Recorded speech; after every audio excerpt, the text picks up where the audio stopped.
बुलेटिनमध्ये एक सविस्तर महत्त्वाची घडामोड आहे। मसाजोगमध्ये स्वरूपानंद देशमुखांचा विजय झालेला आहे। संतोष देशमुखांच्या पत्नीचा इथे पराभव झालाय। अश्विनी देशमुख यांचा निवडणुकीमध्ये पराभव झालेला आहे आणि मसाजोगचे आता नवीन सरपंच असणार आहेत स्वरूपानंद देशमुख। एक मोठी घडामोड आपण पाहू शकतो। मसाजोगमध्ये स्वरूपानंद देशमुखांचा विजय झालेला आहे आणि संतोष देशमुखांच्या पत्नी अश्विनी देशमुख यांचा निवडणुकीमध्ये पराभव झालेला आहे। जेव्हा धनंजय देशमुख जे संतोष देशमुख यांचे बंधू आहेत त्यांच्याशी काही वेळापूर्वी एनडीटीव्ही मराठीने संवाद साधला, त्यावेळी त्यांनी याला अनपेक्षित असं निकाल नाही म्हटलंय।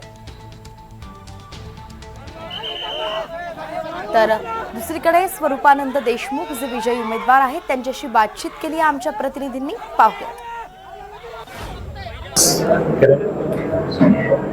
सबंध राज्याचं लक्ष लागलं होतं ते मसाजोग ग्रामपंचायत निवडणुकीकडे। या निवडणुकीमध्ये स्वरूपानंद देशमुख हे विजय झालेले आहेत, ते माझ्यासोबत आहेत। काय सांगाल, हा विजय झाला? माझ्या गावातील गोरगरीब स्वाभिमानी आणि 72 मतदारांनी मला आज या ठिकाणी विजयी घोषित केले आहे।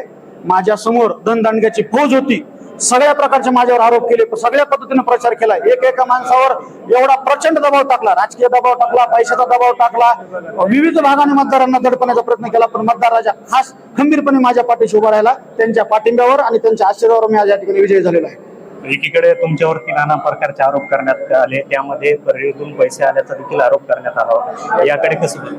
या सगळ्या आरोपांना माझ्या मतदारांनी मतदानातून त्यांचं उत्तर दाखवलं आहे। काय आरोप होते, सगळे थोतांड होते, त्यांना माझा मतदार कसलाही बळी पडला नाही मतदाराच्या। एकीकडे ही निवडणूक झाली, तुमचा विजय झालाय, मात्र यानंतर संतोष देशमुख हत्या प्रकरणात न्याय मिळावा यासाठी तुमची भूमिका काय? मी शेवटपर्यंत संतोष देशमुखाच्या कुटुंबाची न्यायालयीन लढ्यासाठी राहीन।